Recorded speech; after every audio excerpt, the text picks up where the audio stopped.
Football season has arrived, and with it, a new game, Football Feud, has arrived at our doorstep. A game that titles itself a filler game, an appetizer game, a game that can be played at halftime. Well, can it? And what are my thoughts on it? Well, stick around for a quick how to play, and then after that, I will let you know how it go. Right here, we have a setup for a two-player game of Football Feud. You're going to put the scoreboard in the middle. You're going to have each person choose a football meeple, put them right there on the 0 spot. You're going to grab one of the extra ones to keep track of the quarters. Each person then gets dealt 7 cards after nominating one person to be the dealer. So they will deal each person 7 cards, including themselves. Then everyone looks at their hand without revealing them to the other players. These cards have various different things. All of your red cards are passing yards. All of your blue ones are rushing cards. You're going to have some of these ones that say FC that are feud cards. And then let's look at our opponent's hand. Then you are going to have some BP, which are big play cards. In this instance, because it's red, it'll be passing yards. So once you have passed everyone out 7 cards, everyone's going to look at their hand and choose if they want to discard any cards. You can discard anywhere from 0 to 7 and then replenish your hand to 7 cards. You're going to discard face down. I think I am only wanting to discard 1 card, and I draw 1 additional card.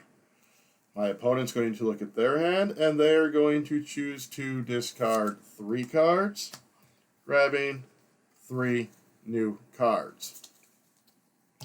We then are going to simultaneously choose 5 cards from our hand, looking at them, and then putting those 5 cards face down to do a simultaneous reveal, putting the other 2 aside for later. Once we have both chosen our 5 cards, we are going to flip them up and reveal them. So we'll put mine like that, and they have theirs as such. So you are now going to score up your hand. Typically, all the cards are face value except for a couple of differences. 1, as you can see here, I have 3 5s in passing yards. If you have 3 cards of the same value in the same color, so 3 of a kind, you get an additional 100 yards.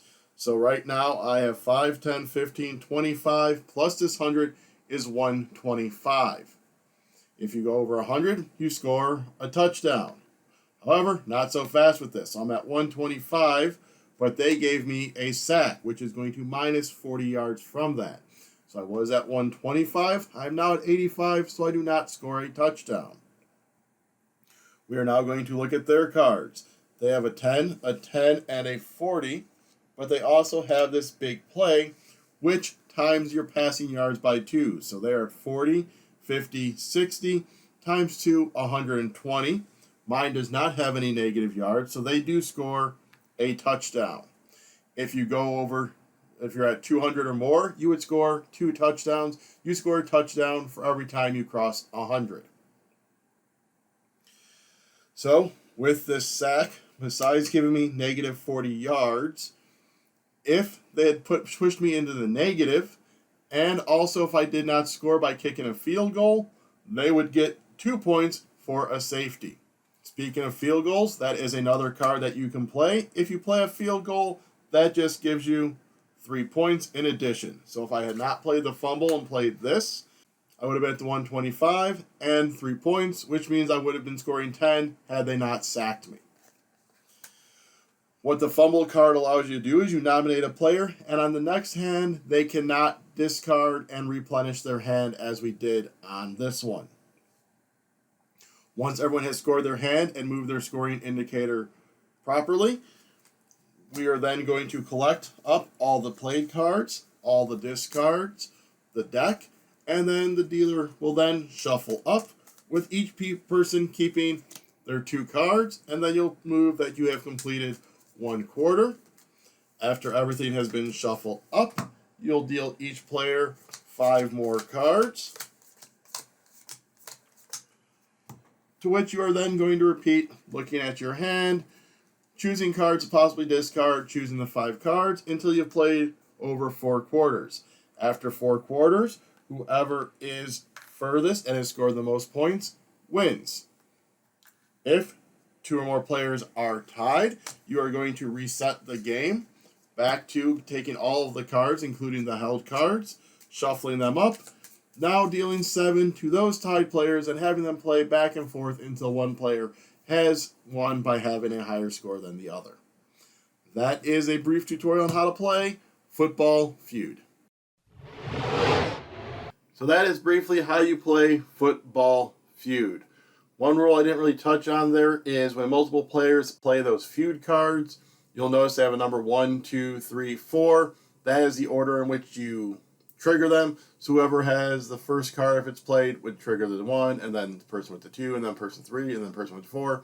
Even if the same person has like 1 and 4, they'll trigger first, and then you'll go through 2 and 3, and then they'll trigger their number 4 card. Anyways, let's see how it go. So up first, of course, is inside the box. There isn't a lot inside this box. There is a bunch of cards. There is some football player meeples, and there is a board. Of all of that stuff, the cards work well. They have the color coded of passing is red, rushing is blue. The numbers are easily distinguished. The feud cards look nice, and they even have the small text on the bottom to let you know what they do. The big play cards, they make sense, whole times 2. The one issue I would say that I could see people having is for us it didn't make a difference with only 2 players, but the football meeples do take up quite a lot of space. So if you do have multiple of them on one space, you are going to have to get a little creative in how you might stack them, manipulate them, maybe have them coming down off of the board or what have you. Because with it being a football game, a lot of your scoring is going to be the same. 7 points, 3 points. You may occasionally get like the rare 2-point safety, but it's typically you're going to be kind of staying together. So it does kind of seem like that might be an issue if you start playing with 3, 4, 5, 6 players. Including a football player as the round tracker is a nice idea, and it does open you up to some form of creativity. Maybe you choose a color you don't normally do, and you can paint it up, kind of personalize it. If you have stuff around the house, if you're bringing this for, like, say, a sporting event or whatever, you can actually have the round marker customized for that.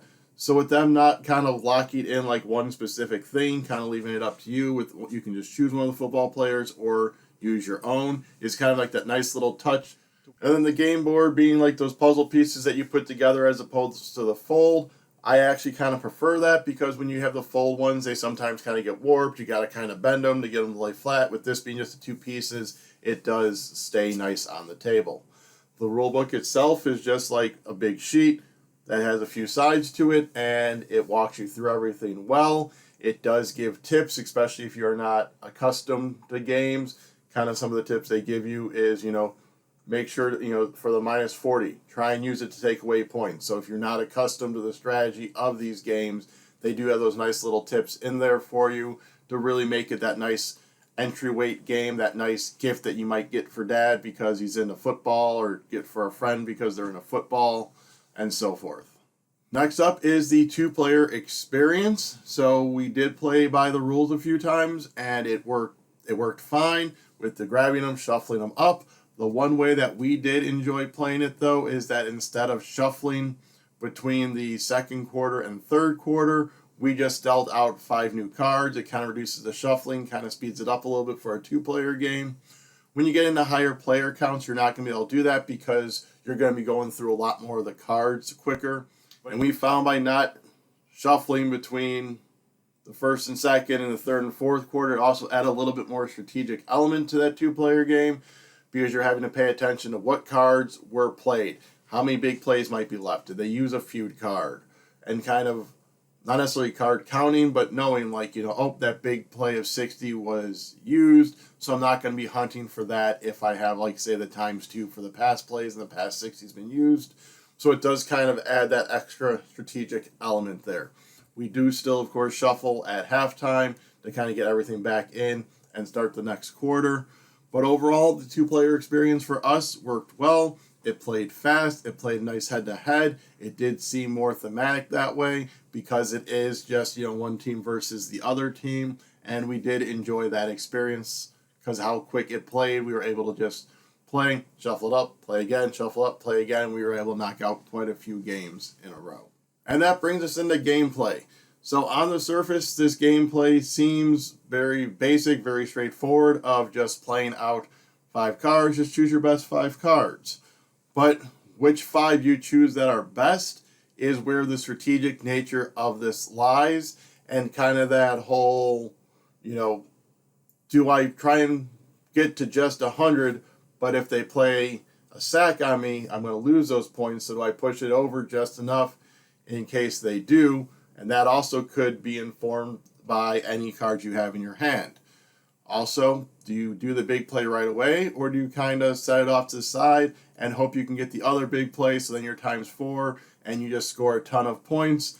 That's what happened with Brian, one of our plays. She ended up getting both big plays at the end of the game, so she ended up scoring like 3 or 4 touchdowns in the last quarter and just blew me out of the water. So kind of, yeah, you can play, just your 5 highest cards, get the highest yardage, but you don't want to waste those yardage cards, because if you can't get to the next 100, then it's just a waste. I mean, unless, of course, you get sacked, but then even then, as long as you're at 140, you're fine. So knowing, what do I want to try and build for in the future? Do I want to try and get it so I have 3 of a kind in a future turn, even though this yardage would be helpful now? Do I kind of stow away those big plays until I see kind of what happens and I get more of these cards? What to discard and what not, because you might initially want to discard your 5s, but there's more likelihood of you getting 3 5s than there are of the other ones, because there's more 5s, there's more 0s. So being able to have those 0 cards in there also and make them worthwhile to play, if you can get those 3 of them, is a really cool thing. Just that whole triples gives you 100 yards play is what really needed it to kind of push it to that strategic one. Otherwise, it is just playing cards and counting them. And the fact that there are those feud cards that are take that cards, but they're not in abundance. There's 4 of them in the deck, so you don't feel like it's, fully just constantly getting smacked down by all these take that cards. It's going to come up here, it's going to come up there. Even the sack may not be as damaging, especially if you're able to mitigate it. Or especially if you have the field goal, a sack, if you weren't going to be over 100 yards anyways, then guess what? You wasted that sack, I still got my field goal, I still got my points. So the fact that there is that good balance of take that to where it's not overwhelming and you don't feel like it's super hindering, and there is those ways of mitigating it to where it's not as cumbersome. But overall, we did enjoy this game. We did find that it did what it said it was going to do. Can it be played at halftime? Yes, we can easily see ourselves playing this at halftime while watching the game. We can also see ourselves taking this to when we go out to the brewery to kind of just sit there and play while talking. Because there is not like that huge level of strategic depth of really having to plan these moves out and all of this, it's one that you can kind of play and just have that nice conversation going as you're playing it. So it is that really good kind of social game that you can bring out and about, play with friends as you guys are just hanging out at the table, playing cards, drinking if that's something you choose to do, and so forth. So this one does deliver on what it says it should do in being an appetizer and a halftime filler. So overall, I'm going to say it went good. So this is a touchdown, a 7 out of 10. It is one that if you are a fan of football, if you know someone who's a fan of football, then you should definitely visit the link down below, snag them a copy, and I think they will enjoy this as they sit around the table watching the game. Hey, during halftime, I don't care what those talking heads have to say. Let's play our game. Oh, look, game's back on, and so forth. It's even so where you could probably even get through a quarter in commercial breaks. So you can even make use of those commercial breaks. Commercial time, play it, and then while the plays are going on, you can get set up for the next quarter and go like that, so you can get multiple games even played during a football game. So that was Football Feud. If you want to go ahead and head down and give this video a comment with who is your favorite NFL team, or who do you think is going to win the Super Bowl this year. Also, after you do that comment, you can go ahead and like this video and share it. You can even subscribe and ring the bell to get notifications from this channel so you can be alerted to videos in the future. So, until next time, touchdown!